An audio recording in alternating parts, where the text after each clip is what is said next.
Ahojte, vítajte pri ďalšom videu Čo nové v ŠFRB. Dnes sa budeme rozprávať o účeloch, ktoré štátny fond rozvoja bývania poskytuje a viac nám o tom porozpráva Branislav Časnoch, zástupca generálneho riaditeľa. Braňo, ahoj. Ahoj, dobrý deň. Tak čo nové v ŠFRB?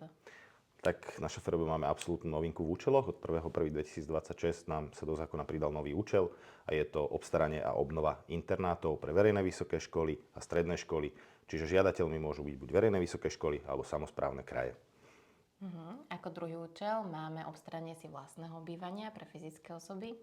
Toto je asi taký najpopulárnejší účel u nás na štátnom fonde rozvoja bývania. Máme z toho najviac žiadostí a najviac poskytnutých podpor. A v tomto účele vlastne fyzické osoby si môžu požiadať o podporu pri kúpe alebo výstavbe vlastného bytu v bytovom dome alebo bytu v rodinnom dome. Sú tam určité podmienky, ktoré vlastne musia splniť. Je to hlavne podpora mladých rodín, čiže mladých ľudí alebo manželov do 35 rokov, alebo rodičov s dieťaťom do 6 rokov, zdravotne telesne postihnutých a iných.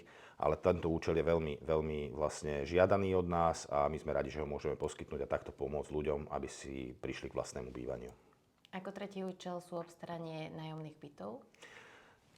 Obstaranie nájomných bytov je samozrejme náš strategický účel, kde sa snažíme vlastne prispieť k budovaniu nájomných bytov na Slovensku.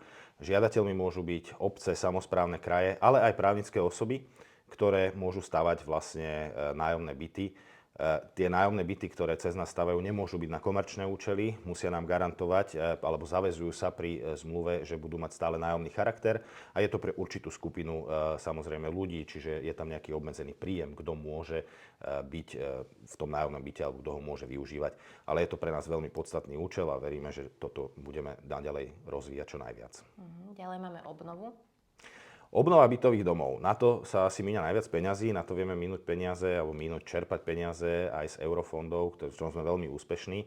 A týmto vieme zasiahnuť najviac obyvateľstva, pretože v panelákoch býva strašne veľa ľudí a keď potrebujú nejakú modernizáciu alebo nejakú energetickú úsporu, tak môžu u nás buď spoločenstva vlastníkov alebo vlastníci bytových domov požiadať o podporu za veľmi výhodné úrokové sadzby a môžu si svoje bytové domy obnoviť. Či už je tam aj výmena výťahov, strechy, zateplenie a rôzne iné veci. Toto je asi vec, kde sa najviac investuje v rámci štátneho fondu rozvoja bývania. Zariadenia sociálnych služieb. Zariadenia sociálnych služieb je taká naša srdcovka a vieme, že toto je obrovsky potrebné. Na Slovensku príde taký pík toho, alebo teda ten vrchol, kedy ľudia budú potrebovať zariadenia sociálnych služieb a to bude v roku 2050. Momentálne je toho už teraz nedostatok a my sa snažíme, či už cez obce, samosprávne kraje alebo právnické osoby, toto podporovať čo najviac, aby sa tu budovali zariadenia sociálnych služieb. Sú to vyslovene zariadenia sociálnych služieb, ktoré sú určené na bývanie, čiže nie sú to tzv. Denné nejaké stacionáre, ale sú to klasické domovy dôchodcov a zariadenia sociálnych služieb, kde ľudia v peknom prostredí vedia si užiť svoju starobu. A ako posledné ubytovacie domy?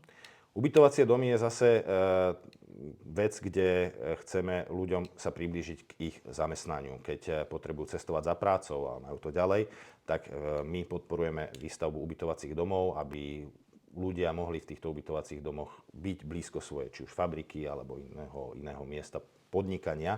A je to na dlhodobé bývanie, čiže nie je to nejaké krátkodobé typu hotelové služby, ale je to ubytovacie zariadenie v rámci takého dlhodobého prenajmu, kde ľudia môžu vlastne si nahradiť to svoje bývanie týmto spôsobom. Ďakujem ti veľmi pekne za tvoj čas. Ďakujem aj ja. A s vami sa vidíme v ďalšom videu. Budeme sa tešiť.